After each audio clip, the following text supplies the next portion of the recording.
Dear Heart, natuwa ako sa paanyaya ng Queen of Hearts romance sa aming readers na magpadala ng love confessions para isa pocketbook. Ang una kong naisip, ipadadala ko rin ang story ko. Pero bigla akong natigilan. Maganda ang love story ko. Maraming maaantig sa aking karanasan. Pero sa pagtatapat kong ito, malalantad din ang maraming taon ng pagkukunwari na ginugol ko sa pamumuhay sa abroad. Buti ka pa, Tricia. 6 months ka pa lang dito sa abroad. Asenso ka agad. Tumawa si Tricia sa sinabi ni Arlene. Magkasama sila nito sa trabaho. Beauticians sila sa parlor na nasa second floor ng isang 5-star hotel sa bansang iyon sa Middle East. 4 years ang tanda sa kanya ni Arlene. Last month lang nag-24 anyos si Tricia. Anong asenso? Ani Tricia kay Arlene. Komo na napili ako ni Madam Yasmin na maging personal hairdresser at manicurist niya. Asenso na. Loka, Tricia. Member ng royalty si Madam dito. Basta-basta ka ba mapapirate niyon dito sa beauty salon kung hindi super VIP ang magiging bago mong amo? At idagdag pang isa sa pinakamayaman dito si Sir Rashid. Asawa ni Madam Yasmin, si Rashid Zahir. Sabagay, dugtong ulit ni Tricia. Kung ibabatay sa sweldo ko rito, nadodoblehin na Madam. Umasenso na nga siguro ako. Kaya dapat, sabi ni Arlene, i-blow out mo kaming mga kasama mo rito bago ka mag-start ng work kay Madam next week. May bagong bukas na restaurant sa downtown. Pagkain Pinoy ang specialty.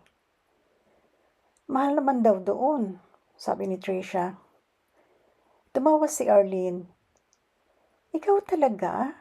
Hindi yata mawawala ang pagka-Ilocana mo. Masyado kang kuripot. Taga-Ilocos si Arlene. Ang parents naman ng yumaong ama ni Tricia ay mga Ilocano rin. Kaya naging close agad ang dalawa. Para mo namang hindi alam, Arlene, kung bakit ganito ako katipid. Dalawa lang ang hindi Pinay sa mga staff sa parlor. At sa lahat ng mga kasama, kay Arlene magaan ang loob ni Tricia. Na-confide niya rito ang tungkol sa malaking utang na dumagdag sa normal na pangangailangan sa pera ng pamilya sa Pilipinas. Joke lang yung kantyaw kung mag-treat ka, Tricia. Makakalimutan ko ba kung bakit ang tipid-tipid mo? Sabi ni Arlene. Hindi na umimik si Tricia. Inaatake siya ng matinding lungkot kapag naaalala kung bakit sila nabaon sa utang sa Pilipinas. Kaya nga ako, sabi maya-maya ni Arlene nang patapos na silang mag-lunch. Tinatry kong seryosohin ng pen pal ko ang panliligaw sa akin. Sino? Tanong ni Tricia. Si Kyle, yung Australian? Sino pa? Bulalas ni Arlene. Siya lang ang kasulatan ko, no? Sana nga, hindi lang isa ang binigay na pen pal ng pinsan ko sa Sydney. Para may mapagpipilian ako. Basta ba mabait at financially secure si Kyle? Sabi ni Tricia. Kung sa mabait, sagot ni Arlene, sabi ng pinsan ko, saksakan daw ng bait si Kyle. At may pera raw kung mo maisruling business. Yun pala naman eh. Saad ni Tricia. Pero may edad na rin siya, Tricia, sabi ni Arlene. 43 na, divorced pa.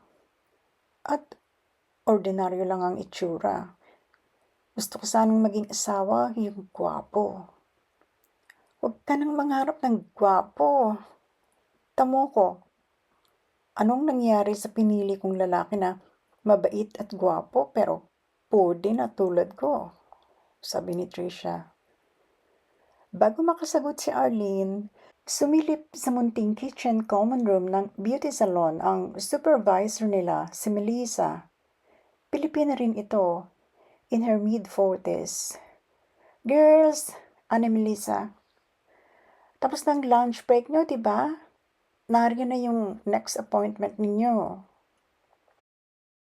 It turned out, ang minanicure at pinedicure ni Trisha, misis ng American consultant ng isang malaking kumpanya roon, ang huli niyang customer sa beauty salon. Ipinasundo siya ni Madam Yasmin nang hapon ding iyon. Hindi malaman ni Trisha kung ano ang gagawin. Pag di ako sumama, baka magalit yun sa akin. Pag sumama naman ako, baka ang boss naman natin dito sa parlor ang magalit. Sabi ni Trisha. Sabi naman ni Melissa, tatawagan ko si Mr. Faris. Sasabihin ko kung ano ang gagawin mo. May-ari ng parlor ang tinukoy ni Melissa. Kahit ayaw pang pawalan sa beauty salon si Trisha, walang choice ang boss nila kung hindi pasamahin na siya sa bahay ng mga Zaire. Matindi ang impluensya ng pamilya niyon sa kanilang bansa. Anything they ask for, they usually get. And they get it very quickly. Nanginginig pa kumbaga ang sino mang taga roon na mabigyan ng pabor si Madam Yasmin Zahir. Mabilis na nag-empake si Trisha. Nasa likod lang ng hotel ang apartment nilang mga staff ng beauty salon kaya hindi nagtagal at ready na siya. Tinulungan siya ng driver na si Ahmed at ng misis nitong si Latifa sa pagbubuhat ng mga gamit niya. Malalaman ni Trisha pagkaraan na personal driver si Ahmed ng mister ni Madam Yasmin. Si Latifa naman ang kusinera. Foreign workers din ang mag-asawa sa bansa. Taga-India ang mga ito. Stretch limousine na Mercedes-Benz ang ipinangsundo kay Trisha. Na-impress siya. Pagsakay niya sa naturang luxury vehicle, wala siyang ideya na simula na iyon ang ganap na pagbabago ng kanyang buhay. Ano naman kaya ang ganap na magpapabago sa buhay ni Trisha sa bagong trabaho niya bilang personal hairdresser at manikurista ni Madam Yasmin? May kinalaman ba ang nakatakdang paglipad nilang mag-ama sa London sa susunod na kabanata? Intriguing, hindi ba? Pues, abangan.